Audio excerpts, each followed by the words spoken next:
Have a good day, student.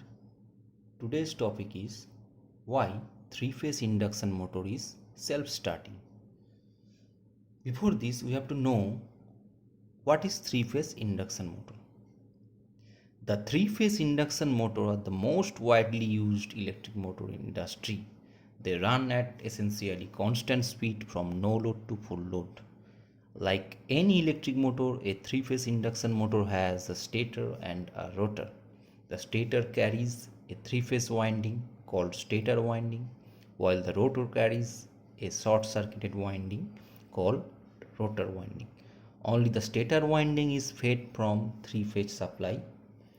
The rotor winding derives its voltage and power from extremely energized stator winding through the electromagnetic induction, and hence this name. So this is the stator of three-phase induction motor, and there are two types of rotor in three-phase induction motor. One is squirrel cage type, another is wound rotor type. Which motor has squirrel cage type rotor? It's called squirrel cage induction motor. This is squirrel cage type rotor. Which motor has squirrel cage type rotor? This motor called squirrel cage induction motor. Short form is SCIM, squirrel cage induction motor. And which motor has wound type rotor is called wound rotor induction motor. It's also called SRIM, slip ring induction motor, because of this rotor has slip ring though, so this is called slip ring induction motor.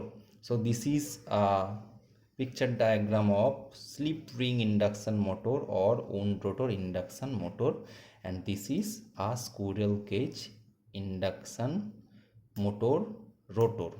Okay, so this is rotor bar, this is end ring, and this is for wound rotor induction motor. This is stator, this is rotor, this is shaft, and this is starter.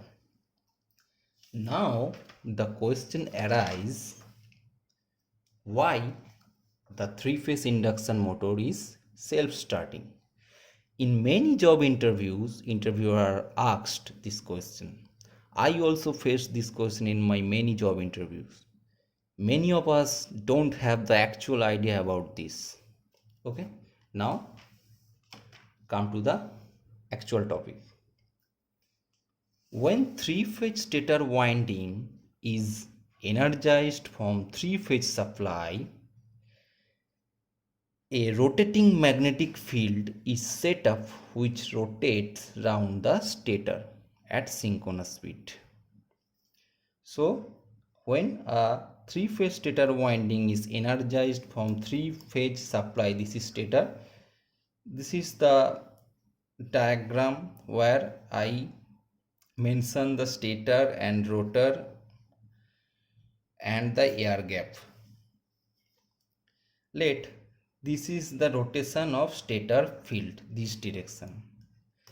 So when a three-phase stator winding is energized from a three-phase supply, a rotating magnetic field, this rotating magnetic field like this,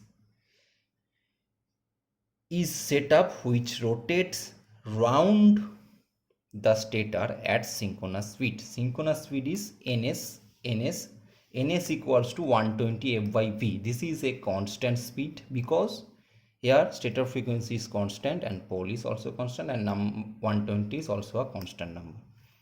Now the rotating field passes through the air gap and cuts the rotor conductor. Now the rotating field passes through the air gap, this is air gap, and cuts the rotor conductor, this is rotor conductor. Okay, which as yet are stationary. Stationary means this is not rotating. Okay, due to the relative speed between the rotating flux and the stationary rotor, EMF are induced in the rotor conductor. So due to the relative speed between the rotating flux, so the speed of rotating flux in stator and stationary rotor, That's mean rotor is not rotating. So rotor speed is 0 and stator speed is, we all know, 120 f by p. So the relative speed between the relative speed between the rotating flux and stationary rotor is ns minus nr. Okay, for this EMF are induced in the rotor conductor. Since the circuit is short circuited, current start flowing in the rotor. So current start flowing in the rotor. Now the current carrying rotor conductor are placed in the magnetic field produced by the stator. Okay. Consequently, also mechanical force acts on the rotor conductor. The sum of the mechanical force on all the rotor conductor produce a torque which tends to move the rotor in the same direction as the rotating magnetic field rotate. Now the fact come that why the rotor is follow the stator field. Why the rotor is follow the stator field? Okay, because this can be explained by Lenz's law. Okay, according to this law, the direction of rotor current will be such that they tend to oppose the cause producing them. So এখানে lens ল কি বলছে, যে কারণে rotor according to this law, the direction of rotor current will be such that they tends to oppose the cause producing them. যে কারণের জন্য সে তৈরি হয়েছে সেই জিনিসটাকেই সে অপোজ করছে, ঠিক আছে? So now the cause producing the rotor current is the relative speed. কি কারণে এই রোটর, কি কারণে তৈরি হয়েছে rotor current? Because of the relative speed between stator rotating stator field speed of the stator field and the stationary rotor speed. Okay, the relative speed. Hence, to reduce the relative speed, now the rotor reduce the relative speed. Now how it's reduce the relative speed? So it has to rotate the same direction of the stator field.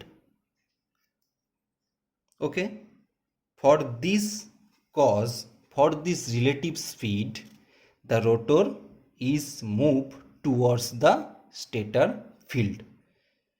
Now one thing comes, what is slip?